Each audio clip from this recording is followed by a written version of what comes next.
같은 사주라도 사람에 따라 다른 인생을 사는 경우가 많습니다. 같은 일간, 같은 오행 구성이라면 사주팔자가 동일한데 완전히 다른 삶을 사는 분들이 많다는 거죠. 왜 이런 일이 벌어질까요? 결론적으로 이건 사주가 틀렸다는 얘기가 아니라 운을 어떻게 쓰느냐의 차이일 수 있습니다.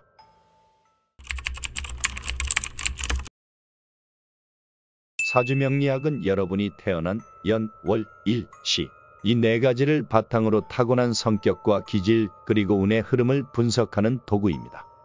마치 일기예보처럼 이 시기에는 이런 일이 잘 풀릴 가능성이 높다. 지금은 참아야 할 때다. 이런 흐름을 예측해줍니다.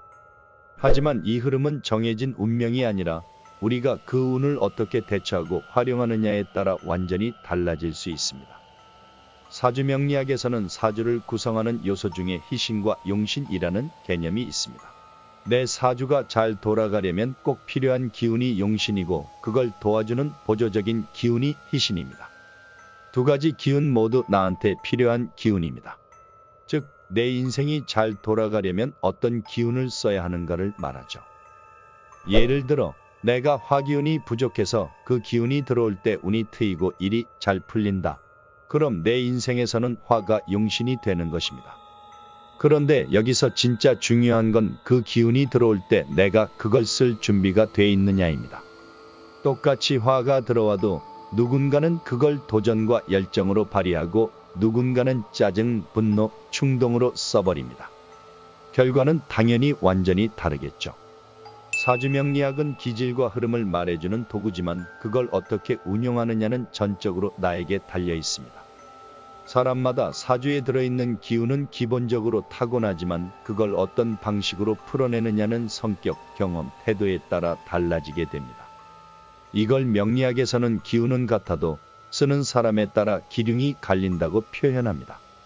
사주에서 말하는 성격이란 일간을 중심으로 나타나게 됩니다. 간목은 고든 성향, 을목은 유연함, 병화는 적극성과 화려함 등 이런 타고난 성향은 쉽게 바뀌지 않습니다. 하지만 중요한 건 이 타고난 성격을 어떻게 활용하느냐는 선택할 수 있다는 점입니다. 예를 들어 간목의 성격을 가진 사람은 원칙적이고 강직합니다. 좋게 활용하면 신뢰받는 리더가 되지만 잘못 활용하면 완고하고 고집 센 사람으로 평가될 수 있습니다. 또 경금 같은 강한 성격을 가진 사람은 강한 추진력과 결단력이 있지만 남의 말을 듣지 않는 독단적인 태도로 인해 좋은 운을 놓쳐버릴 수도 있습니다. 이렇게 타고난 성격은 같지만 그것을 어떻게 다루고 운용하는지에 따라 운의 흐름과 삶의 질이 크게 달라지는 겁니다. 사주가 인생의 설계도라면 그걸 짓는 기술자는 결국 나 자신입니다.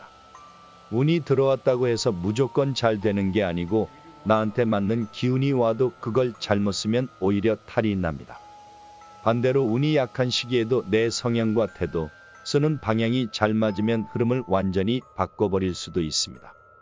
저는 사주명리학을 단순히 운명을 읽는 학문이 아니라 운명을 설계할 수 있는 도구라고 봅니다. 기질을 알고 흐름을 읽고 그걸 어떻게 활용할지 전략을 세운다. 이것이 바로 운명 설계입니다. 그러니까 지금 중요한 건 내 사주가 좋냐 나쁘냐보다 내가 그 사주를 어떻게 쓰고 있느냐입니다.